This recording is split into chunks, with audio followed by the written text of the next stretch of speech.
Tepat setelah memutuskan pensiun sebagai pemain sepak bola pada tahun 2006 silam, Zinedine Zidane berpikir bahwa dia tidak ingin kembali ke lapangan. Kepalanya ketika itu hanya diisi dengan pandangan bahwa dia ingin hidup tenang dengan istri dan anak-anaknya. Dia ingin menikmati hidup seperti orang biasa dan tidak pusing tentang seruan para penggemar dari pinggir lapangan. Tentang pengakuan tersebut, mantan bintang Real Madrid, Ricardo Kakak, boleh dibilang sebagai saksinya. Mengutip Gol, peraih penghargaan Ballon d'Or tahun 2007 itu mengatakan kalau Zidane memang sempat tidak berpikir untuk menjadi pelatih pasca pensiun. Suatu hari dia mengatakan kepada saya bahwa ketika dia berhenti bermain, dia tidak ingin menjadi pelatih. Dia hanya ingin tinggal bersama keluarganya, menikmati hidup sedikit dan berkeliling. Akan tetapi, bau rumput lapangan ternyata masih terlalu harum untuk lubang hidung Zinedine Zidane. Sebab sekitar 3 tahun setelah putuskan gantung sepatu, dia memilih kembali ke dunia sepak bola. Meski jabatan pelatih tak langsung menjadi sentuhan pertama dalam perjalanan barunya. Perjalanan Zidane menuju kesuksesan besar. Dalam pijakan pertama Zidane di dunia sepak bola pasca pensiun, Florentino Perez menjadi sosok yang paling bertanggung jawab ketika itu. Tepat pada tahun 2009, dia diberi tugas oleh Perez untuk menjadi penasehat klub. Tanpa ragu, Zidane pun menerima tawaran itu. 1 tahun menjadi penasehat klub, Zidane kemudian bertemu dengan sosok Jose Mourinho yang ditunjuk sebagai pelatih pada Mei 2010. Karena sering bekerja sama, Zidane mengambil banyak ilmu dari sosok The Special One. Kendati demikian, masih terlalu dini bagi Zidane untuk langsung berpikir menjadi seorang pelatih. Sebab setelah ditugaskan sebagai penasehat, peran Zidane berubah menjadi direktur olahraga. Dengan begitu, dia memiliki tugas yang lebih kompleks, sekaligus dituntut untuk sedikit banyak mengetahui kekurangan serta apa saja yang dibutuhkan klub. Ternyata peran direktur olahraga yang diemban Zidane tidak berumur lama. Paling hanya sekitar 2 tahun sebelum akhirnya dia diminta untuk menjadi asisten pelatih pada 2013. Saat itu Zidane bekerja sama dengan Carlo Ancelotti yang mulai ditunjuk sebagai pelatih anyar pada Mei 2013. Bersama sang pelatih asal Italia tersebut, Zidane merasa sangat beruntung. Sebab pengalaman serta pengetahuan yang diberikan tidaklah main-main. Wawasan dari Ancelotti itu pula yang membuat Zidane berani untuk mengambil tanggung jawab sebagai pelatih Real Madrid Castilla pada tahun 2014 silam. Pada era tersebut, Zidane dijejali oleh banyak sekali pengalaman dan pelajaran. Dia tidak benar-benar bisa mengemban tugas tersebut dan gagal memperbaiki CV-nya di bagian karir kepelatihan. Saat itu, dia tidak mampu mendongkrak performa Real Madrid Castilla untuk promosi dari tingkat ketiga pada musim 2014-2015. Namun menariknya, catatan yang tidak terlalu gemilang yang ditunjukkan Zidane di Real Madrid Castilla malah membuat Florentino Perez tertantang untuk membawanya duduk di kursi kepelatihan tim utama. Ketika kabar itu muncul, langsung terdapat banyak sekali keraguan dari berbagai pihak. Bahkan tidak sedikit yang mengatakan kalau Zidane tidak akan bertahan lama menduduki jabatan sebagai pelatih tim utama. Akan tetapi, meski angin keraguan terus menerpa keyakinan Zidane, sebuah keajaiban muncul hingga membuat dirinya mendapat status sebagai salah satu pelatih kepala terbaik yang pernah ada. Angin perubahan yang dibawa Zidane. Florentino Perez ingin membersihkan udara panas yang diciptakan Benitez di ruang ganti Real Madrid. Sang presiden mengaku sudah muak dengan kabar yang menyebut bila pemain bintang macam James Rodriguez, Cristiano Ronaldo, sampai Sergio Ramos tidak mengindahkan instruksi Benitez di atas lapangan. Maka, Zidane yang disebut sebagai sosok karismatik sekaligus sempat menjadi wajah dari kesuksesan El Real di masa lampau, diharapkan mampu menciptakan kerjasama apik antar pemain bintang yang dimiliki Real Madrid. Soal penunjukan ini, Carlo Ancelotti turut memberi komentar. Uniknya, Don Carlo tidak mengatakan sedikit pun tentang masalah taktik yang dikuasai Zidane. Menurutnya, aura yang dimiliki Zidane sudah cukup membuatnya dipilih sebagai pelatih Real Madrid. Dia memiliki semua kualitas yang diperlukan untuk menjadi manajer yang fantastis. Karisma, kepribadian, dan pengalaman. Ketika Zidane berbicara, para pemain mendengarkan. Hal terpenting bagi seorang manajer adalah hubungan yang dia miliki dengan para pemain. Anda dapat membicarakan semua yang Anda inginkan tentang taktik atau teknik. Tetapi jika Anda tidak memiliki perhatian pemain pada pihak Anda, maka Anda tidak akan memiliki motivasi kolektif untuk menerapkan sistem atau para pemain untuk membuatnya bekerja. Secara kebetulan, kegagalan yang dialami Benitez di Real Madrid erat kaitannya dengan hubungan antara pelatih dan pemain. Maka ketika Zidane masuk ke ruang ganti Real Madrid, sebuah percakapan menarik, motivasi tak tertandingi, serta keseimbangan di setiap lini sukses diciptakan dengan sangat baik. Zidane memang bukan pelatih yang memerlukan sikap disiplin tinggi seperti Sir Alex Ferguson. Dia juga tidak visioner seperti Pep Guardiola. Soal karakter perfeksionis seperti Jose Mourinho, Zidane juga tidak butuh-butuh amat. Maka wajar bila kemudian orang-orang berteriak tentang La Flor de Zidane atau yang berarti Zidane hanya beruntung, menyusul tidak adanya kompetensi khusus untuk dipuji. Namun apa yang kemudian dikatakan Zidane? Dia hanya menjawab, siapa yang tidak beruntung bisa menangani tim sekelas Real Madrid? Menyoal tentang keberuntungan yang sering disematkan pada sosok Zidane, sejatinya ada banyak poin penting yang dikuasainya, sehingga dia bisa menciptakan sebuah tim yang solid. Tim yang mampu menjadi jawara Eropa, tidak hanya sekali, namun 3 kali. Menurut John Carlin, penulis White Angels, Beckham, Real Madrid and the New Football, dan seorang kolumnis El Pais, Zidane adalah bukti dari teka-teki pelatih. Meski banyak yang meragukannya, dia bisa meraih kesuksesan besar.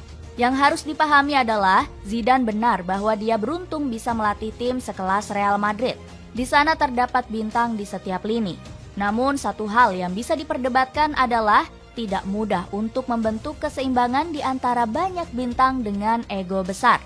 Akan tetapi Zidane berhasil menciptakan ruang ganti yang nyaman, membangun hubungan yang baik dengan para pemain, serta memadukan semangat dan meminimalisir ego yang bisa saja jadi musuh terbesar.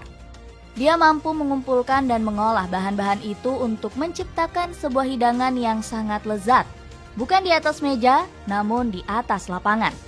Kian menguatkan anggapan tersebut, asisten pelatih Zinedine Zidane, David Bettoni, berujar bahwa keharmonisan yang diciptakan Zidane memang menjadi salah satu rahasia kesuksesan Real Madrid selama bertahun-tahun. Dia memiliki hubungan alami dengan para pemain di ruang ganti. Karena itu, dia menjadi sosok yang dihormati.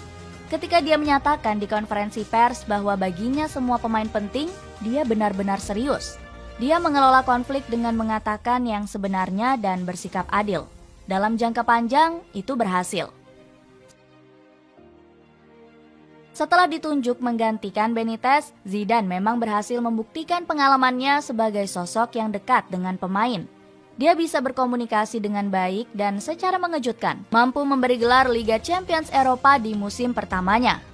Zidane meneruskan peninggalan Benitez yang sudah lebih dulu berhasil membawa Madrid melewati tantangan di fase grup.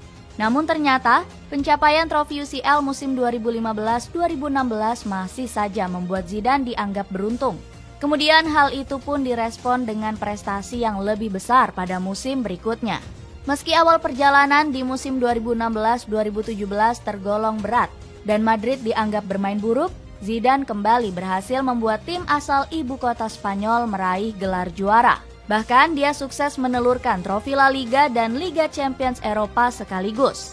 Madrid memiliki semangat kompetitif yang luar biasa. Tidak ada yang memainkan sepak bola buruk sebaik Madrid, ujar legenda Real Madrid Jorge Valdano. Berlanjut pada musim 2017-2018, Real Madrid kembali ditantang untuk memenangkan gelar Eropa. Meski kali ini keraguan atas Zinedine Zidane soal pelatih beruntung mulai memudar.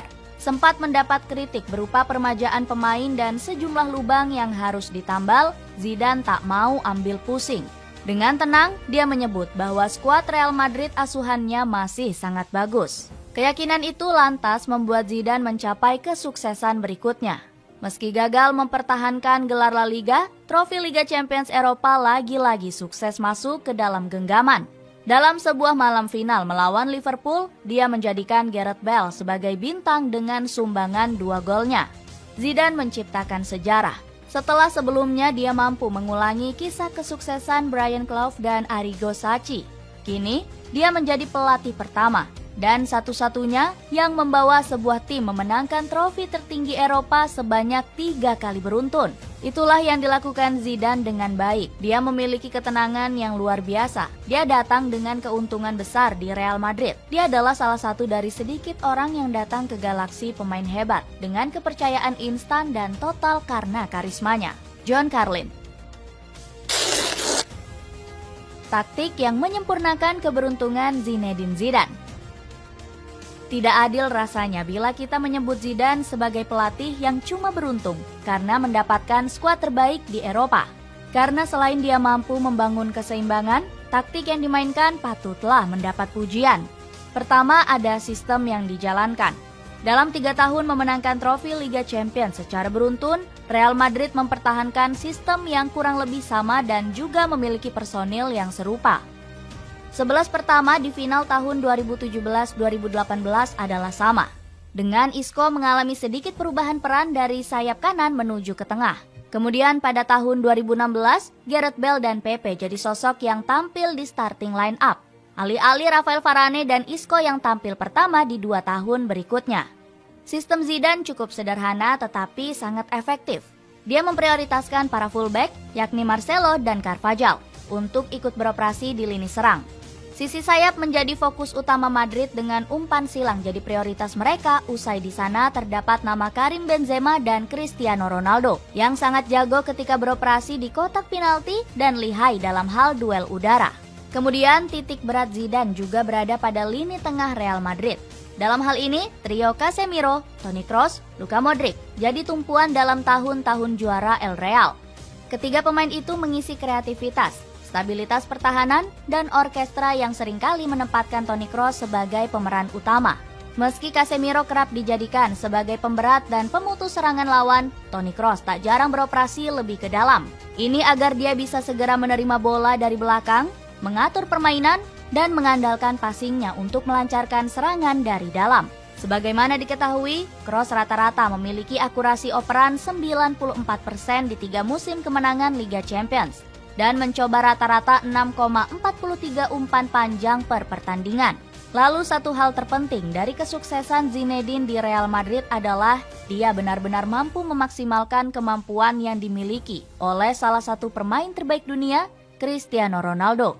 Harus diakui bila kesuksesan Real Madrid sedikit banyak mendapat pengaruh dari Ronaldo. Penyerang yang amat mematikan itu mampu mengoleksi sebanyak 43 gol dalam 3 musim Liga Champions Eropa. Hal itu jelas membuat Ronaldo berada di level yang berbeda.